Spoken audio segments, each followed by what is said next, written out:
ആദ്യമായി രാജീവേട്ടനൊക്കെ സംസ്ഥാന ഭാരവാഹിയായി യുവമോർച്ചയിൽ പ്രവർത്തിക്കുന്ന കാലഘട്ടത്തിലാണ് ഞാൻ യുവമോർച്ചയിലേക്ക് കടന്നു വരുന്നത്. യുവമോർച്ചയുടെ നിയോജക മണ്ഡലത്തിന്റെ ട്രഷററായിരിക്കുന്ന സമയത്ത് കോവളത്ത് ഒരു നിശാ ക്യാമ്പ് സംഘടിപ്പിച്ചു യുവമോർച്ചയുടെ മണ്ഡലം ഭാരവാഹികൾക്കും അതുപോലെ തന്നെ ജില്ലാ നേതാക്കന്മാർക്കും തിരുവനന്തപുരത്ത്. അന്ന് യുവമോർച്ചയുടെ സംസ്ഥാന അധ്യക്ഷനായിരുന്നു ശ്രീ വി രാജേഷ്. ആ നിശാ ക്യാമ്പിൽ ഇരിക്കുമ്പോഴാണ് ആദ്യമായി പ്രസംഗിക്കാൻ താല്പര്യമുണ്ടെങ്കിൽ 2-3 പേർക്ക് പ്രസംഗിക്കാനുള്ള അവസരമുണ്ട് എന്ന് പറഞ്ഞ് ഒരു മൈക്ക് ഞങ്ങളുടെ മുന്നിലേക്ക് നീട്ടുന്നത്. അന്ന് കൈപ്പൊക്കി ആ മൈക്കിന്റെ മുന്നിലേക്ക് വരുമ്പോൾ അന്നത്തെ സംസ്ഥാന അധ്യക്ഷൻ ശ്രീ വി രാജേഷേട്ടൻ അദ്ദേഹം ചാനൽ ചർച്ചകളിൽ പറയുന്ന ചില പോയിന്റുകൾ അടങ്ങിയ ഒരു പേപ്പർ എൻ്റെ കയ്യിൽ തന്നിട്ട് പറഞ്ഞു, ഇതൊന്ന് നന്ദുവിന്റെ രീതിയിൽ വിശദീകരിച്ചു കൊടുക്കൂ എന്ന് പറഞ്ഞത് ഞാൻ ഇന്നും ഓർക്കുന്നു. അതിനുശേഷം ഒട്ടേറെ വേദികളിൽ അദ്ദേഹത്തോടൊപ്പം രാഷ്ട്രീയ പ്രസംഗ വേദികളിൽ രാഷ്ട്രീയം പറയാൻ വേണ്ടിയിട്ട് ഒരുമിച്ചിരിക്കാനുള്ള ഭാഗ്യം എനിക്ക് കിട്ടിയിട്ടുണ്ട്. അപ്പോൾ എന്നെ സംബന്ധിച്ച് എൻ്റെ ഗുരുസ്ഥാനീയരായ 2 പേർ ഇരിക്കുന്ന ഒരു വേദിയിലേക്കാണ് ഞാൻ വന്നിരിക്കുന്നത് എന്ന ഉത്തമമായ ബോധ്യത്തോടു കൂടിയാണ് എൻ്റെ സംഭാഷണം ഞാൻ ആരംഭിക്കുന്നത്. ഹിന്ദു സമ്മേളനം കേൾക്കുമ്പോ ഇതിന് പുറത്തു നിൽക്കുന്നവരെല്ലാം വർഗീയമായി ചിന്തിക്കുന്ന, എന്നാൽ ഏറ്റവും മതേതരമായ കാഴ്ചപ്പാടുകൾ ഉയർത്തിപ്പിടിക്കുന്ന, മതേതരത്വം എന്ന വാക്കിന്റെ എല്ലാ അർത്ഥങ്ങളും കൃത്യമായി സ്വാംശീകരിക്കാൻ കഴിയുന്ന ഒരു സമൂഹമാണ് ഭാരതത്തിലെ ഹൈന്ദവ സമൂഹം എന്ന് അടയാളപ്പെടുത്തി കൊടുത്തിട്ടുള്ള ഒരു സമ്മേളനമാണ് ഈ സമ്മേളനം. ശ്രീ PC ജോർജ് എന്ന് പറയുന്ന ക്രൈസ്തവനായിട്ടുള്ള MLA ആദ്യമായി വർഗീയവാദിയുടെ ചാപ്പ കുത്തേണ്ടി വന്നത് ഈ വേദിയിൽ വന്നതുകൊണ്ടാണ്. കേരള സ്റ്റോറി എന്ന് പറയുന്ന ചിത്രമെടുത്ത ആളിനെയും ക്രൂശിക്കേണ്ടി വന്നത് ഈ വേദിയിൽ അദ്ദേഹം സംസാരിക്കാൻ വന്നതുകൊണ്ടാണ്. അപ്പോ ഈ വേദിയെ കുറിച്ചുള്ള നമ്മുടെ കാഴ്ചപ്പാട്, ഈ വേദി എത്രത്തോളം പുറത്തു നിൽക്കുന്ന ആളുകൾ എത്ര സൂക്ഷ്മമായിട്ടാണ് നിരീക്ഷിക്കുന്നത് എന്നുള്ളതിന് ഒരു ഉദാഹരണം എന്നുള്ള നിലയിലാണ് ഞാൻ ആ വിഷയം നിങ്ങളുടെ മുൻപാകെ കൊണ്ടുവന്നത്. സഹിഷ്ണുതയുടെ മതമാണ് ഹിന്ദുത്വം എന്ന് എല്ലാവരും പറയും. അതെ, നമ്മുടെ സഹിഷ്ണുതയുടെ അടിസ്ഥാനത്തിലാണ് മഹാനായ കോൺഗ്രസിന്റെ നേതാവ് ശ്രീ ആര്യാടൻ മുഹമ്മദ് പറഞ്ഞതുപോലെ, എന്റെ ബാപ്പയുടെ ബാപ്പയുടെ ബാപ്പ ആര് എന്ന് ചോദിച്ചാൽ അതിനെനിക്കൊരൊറ്റ ഉത്തരവേ ഉള്ളൂ, അത് ഭാരതീയനാണ്, അത് ഹിന്ദുവാണ് എന്നുള്ള ഉത്തരവ്. മറ്റ് നാടുകളിൽ നിന്ന് ഈ ഭാരതത്തിലേക്ക് അഭയാർത്ഥികളായി കടന്നു വന്ന ഏത് മതത്തെയും 2 കൈകളും നീട്ടി വിശാലമായി സ്വീകരിച്ച മതമാണ് ഭാരതത്തിലെ ഹിന്ദുത്വ മതം. ആ ഹിന്ദു ഇന്ന് വർഗീയവാദിയാണ്. ആ ഹിന്ദുവിനെ ഇന്ന് ഭാരതത്തിൽ അടയാളപ്പെടുത്തുന്നത്, കേരളത്തിൽ വിശേഷിച്ച് അടയാളപ്പെടുത്തുന്നത് വർഗീയവാദിയാണ് എന്നുള്ള നിലയിലാണ്. ആ ചാപ്പയ്ക്ക് ഞാനും നിങ്ങളും യോഗ്യരാണോ എന്ന ചോദ്യത്തിന്റെ മറുപടി പറയേണ്ട സ്ഥലം, ആ സ്ഥലമാണ് ഈ വേദി. ഇവിടെ നമ്മുടെ മുന്നിൽ, നമുക്ക് മുൻപ് ഈ സമൂഹത്തെ പലതരത്തിൽ പിരിഞ്ഞു നിന്ന ജാതികളുടെ, മതങ്ങളുടെ, രാഷ്ട്രീയത്തിന്റെ ഉന്നതകുലജാതൻ, പിന്നോക്കക്കാരൻ എന്നൊക്കെ പറഞ്ഞ്, അധസ്ഥിതൻ എന്നൊക്കെ പറഞ്ഞ് വിഘടിച്ചു നിന്നവരെ ഒരുമിച്ച് ചേർത്ത് നിർത്തിയ ഒരു വേദിയാണ് ഈ ഹിന്ദു സമ്മേളന വേദി. ആ ഹിന്ദു സമ്മേളന വേദിക്കകത്ത് നമുക്ക് കൃത്യമായിട്ടുള്ള നിലപാടുകളുണ്ട്. ആ നിലപാടുകൾ ഉയർത്തിപ്പിടിച്ചുകൊണ്ട് മുന്നോട്ട് പോവുക എന്നുള്ളതാണ് എക്കാലത്തും ഈ സമ്മേളനങ്ങളുടെയൊക്കെ ആകസ്സത്ത.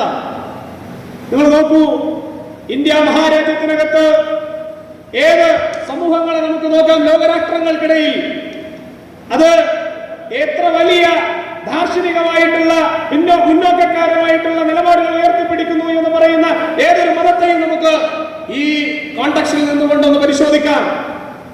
ഈ കോണ്ടക്സ്റ്റിനകത്ത് ഏറ്റവും മതേതരമായി, ഏറ്റവും സാഹോദര്യത്തോടുകൂടി എല്ലാവരെയും ചേർത്ത് പിടിക്കുന്ന ഒരു മതത്തെ നമുക്ക് കാണാൻ സാധിക്കുമെങ്കിൽ, ഒരു ദർശനത്തെ നമുക്ക് കാണാൻ സാധിക്കുമെങ്കിൽ, ഒരു വിശ്വാസ സമൂഹത്തെ നമുക്ക് കാണാൻ സാധിക്കുമെങ്കിൽ, ആ സമൂഹം ഭാരതത്തിലെ ഹിന്ദു സമൂഹമാണ്. ലോക സമസ്ത സുഖിനോ ഭവന്തു എന്ന ആപ്തവാക്യം നമ്മൾ ഉയർത്തിപ്പിടിക്കുമ്പോ ലോകത്തെ സകല ചരാചരങ്ങളെയും, സകല മാനങ്ങളെയും, സകല പ്രാണികളെയും, ജീവജാലങ്ങളെയും ഒക്കെ ചേർത്ത് പിടിക്കുമ്പോ അവർക്കെല്ലാം സുഖം ഭവിക്കട്ടെ എന്ന് ചിന്തിക്കുന്ന ഒരേ ഒരു സമൂഹം, അത് ലോകത്ത് ഹൈന്ദവ സമൂഹമല്ലാതെ മറ്റേത് സമൂഹമുണ്ട്. ആ സമൂഹത്തെ നമ്മൾ വർഗീയമായി ചാപ്പകുത്തി മാറ്റി നിർത്തുകയാണ്. ഹിന്ദു എന്ന് പറഞ്ഞാൽ അത് വർഗീയമാണ് എന്ന് തിരുത്തി എഴുതപ്പെടുന്ന കാലത്ത് ഇത്തരം ശബ്ദങ്ങൾ ഉയർന്നു വരേണ്ടതിന്റെ അനിവാര്യമായിട്ടുള്ള കാലഘട്ടത്തിലൂടെയാണ് നമ്മൾ കടന്നു പോകുന്നത് എന്ന് നമുക്ക് പറയാതെ മുന്നോട്ട് പോകാൻ സാധിക്കില്ല. നമ്മൾ നോക്കൂ, നമ്മൾ കഴിഞ്ഞ 50 വർഷക്കാലം ഈ കേരളത്തിനകത്ത് ഭരിച്ചവരൊക്കെ മതേതര പാർട്ടിയുടെ ആളുകളാണെന്നാണ് അവർ പറയുന്നത്. അവരെല്ലാം മതേതരരാണ്. അത് കമ്മ്യൂണിസ്റ്റ് പാർട്ടി ആയാലും കോൺഗ്രസ് പാർട്ടി ആയാലും അതുപോലെ മറ്റേത് രാഷ്ട്രീയ പാർട്ടി ആയാലും അവരെല്ലാം മതേതരവാദികളാണ്. പക്ഷേ ഈ മതേതരവാദികൾ കഴിഞ്ഞ 50 വർഷക്കാലം ഈ നാട് ഭരിക്കുമ്പോ മലയാള ഭാഷയുടെ പിതാവായിട്ടുള്ള തുഞ്ചത്ത് രാമാനുജൻ എഴുത്തച്ഛൻ എന്ന് പറയുന്ന ആ മനുഷ്യന് അദ്ദേഹത്തിന്റെ സ്വന്തം സ്ഥലത്ത് ഒരു സ്മാരകം കെട്ടി ഉയർത്താൻ പോലും കഴിയാത്തത്ര രീതിയിൽ അവഹേളിക്കപ്പെടേണ്ടവരാണോ നമ്മൾ എന്ന ചോദ്യം നമുക്ക് ഈ സമ്മേളനത്തിന് മുദ്രാവാക്യമായി ചോദിക്കണ്ടേ? അത് ചോദിക്കുമ്പോൾ നിങ്ങൾ എന്നെ വർഗീയവാദിയാക്കുമെങ്കിൽ തീർച്ചയായും ഞാനൊരു വർഗീയവാദിയാണ്. ഒരു സംശയവും നിങ്ങൾക്ക് വേണ്ട. ഈ നാടിന്റെ സ്വത്വബോധത്തെ ഉയർത്തിപ്പിടിക്കുന്ന ചോദ്യം ചോദിച്ചാൽ നിങ്ങൾ എന്നെ വർഗീയവാദിയാക്കുമെങ്കിൽ അതെ, ഞാനൊരു വർഗീയവാദിയാണ്. ഈ നാട്ടിലെ ധർമ്മത്തെ കുറിച്ച് ചോദിക്കുമ്പോൾ ആ ചോദ്യം ഉയർത്തിയതിന്റെ പേരിൽ ഞാനൊരു വർഗീയവാദിയാകുമെങ്കിൽ അതെ, ഞാനൊരു വർഗീയവാദിയാണ്. ഇവിടെ ഒരു സംസ്കാരമുണ്ട്. ആ സംസ്കാരത്തെ ഉയർത്തിപ്പിടിക്കുന്ന മൂല്യങ്ങൾക്ക് വേണ്ടി പോരാടുന്നത് ഒരു വർഗീയവാദിയുടെ ചാപ്പ എന്നിലേക്ക് കുത്തിത്തരാനാണെങ്കിൽ അതെ, ഞാനൊരു കറകളഞ്ഞ വർഗീയവാദിയാണ് എന്ന് പറയാൻ എനിക്കൊരു മടിയുമില്ല. അങ്ങനെ പറയാനുള്ള തന്റെ ഇടം എന്ന് ഹിന്ദു ആർജിക്കുന്നുവോ അന്ന് മാത്രമേ നമുക്ക് ഈ രാഷ്ട്രത്തിനകത്ത് മുന്നോട്ട് പോകാനുള്ള സാഹചര്യം ഉണ്ടാവൂ. നിങ്ങൾ നോക്കേണ്ടത് പതിറ്റാണ്ടുകളുടെ അടിമത്തം പല കാലഘട്ടങ്ങളിൽ നമ്മളിലേക്ക് വന്നു. ആ പതിറ്റാണ്ടുകളുടെ അടിമത്തം നിൽക്കുമ്പോഴും നമ്മൾ എന്തുകൊണ്ട് ഉയർന്നു വന്നു എന്ന് പറഞ്ഞാൽ നമ്മുടെ സാംസ്കാരികമായ അടിത്തറയായിരുന്നു അതിന് പിൻബലമേകിയതെങ്കിൽ ആ സാംസ്കാരികമായ അടിത്തറയെ ലക്ഷ്യം വെച്ചുകൊണ്ടാണ് ഇവിടുത്തെ പൊളിറ്റിക്കൽ ജിഹാദി കൂട്ടം എന്ന് നമ്മുടെ മുൻപിലേക്ക് വരുന്നത്. അറിഞ്ഞോ അറിയാതെയോ ചില ഹിന്ദു നാമധാരികൾ അതിനൊത്താശ പാടുന്ന നിലയിലേക്ക് മാറുന്നു.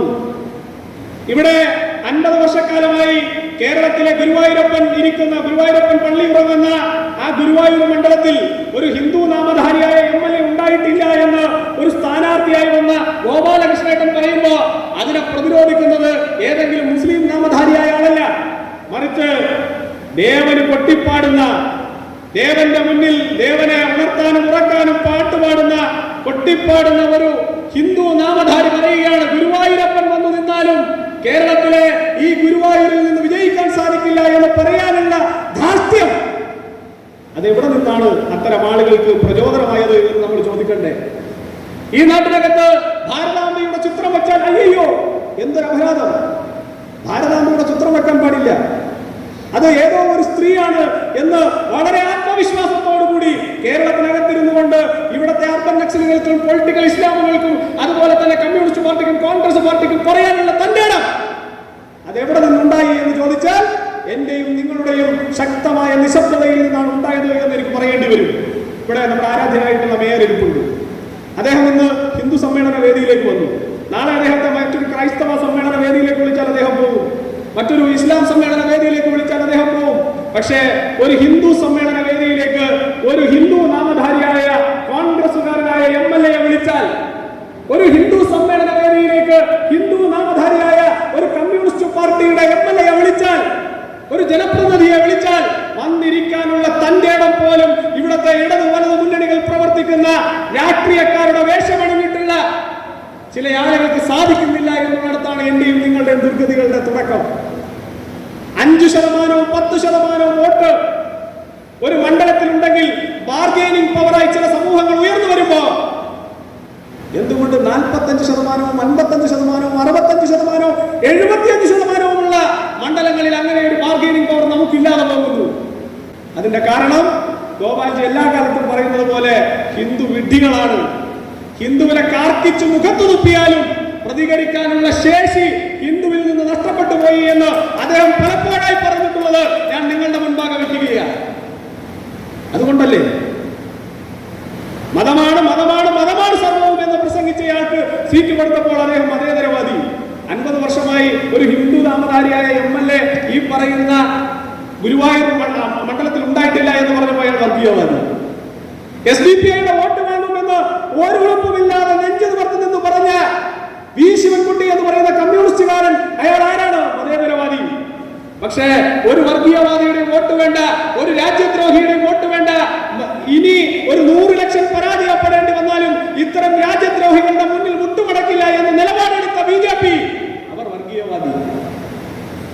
ഈ സമൂഹത്തിൽ ഈ കാഴ്ചപ്പാടിൽ നിന്ന് നമുക്ക് മാറണ്ടേ? ഈ കാഴ്ചപ്പാടിൽ നിന്ന് നമുക്ക് മുന്നോട്ടേക്ക് പോകണ്ടേ?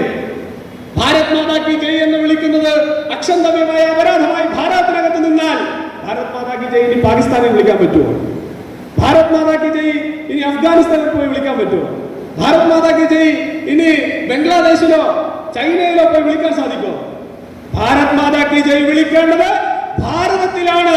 അത് ഭാരതത്തിന്റെ സ്വത്വബോധത്തിന്റെ കൂടി ഭാഗമാണ് എന്ന് നമുക്ക് പറയാനുള്ള തന്റെ ഇടം എന്തുണ്ടാവുന്നോ അന്നേ ഇത്തരത്തിലുള്ള പൊളിറ്റിക്കൽ ജിഹാദിസം നമുക്ക് അവസാനിപ്പിക്കാൻ സാധിക്കൂ.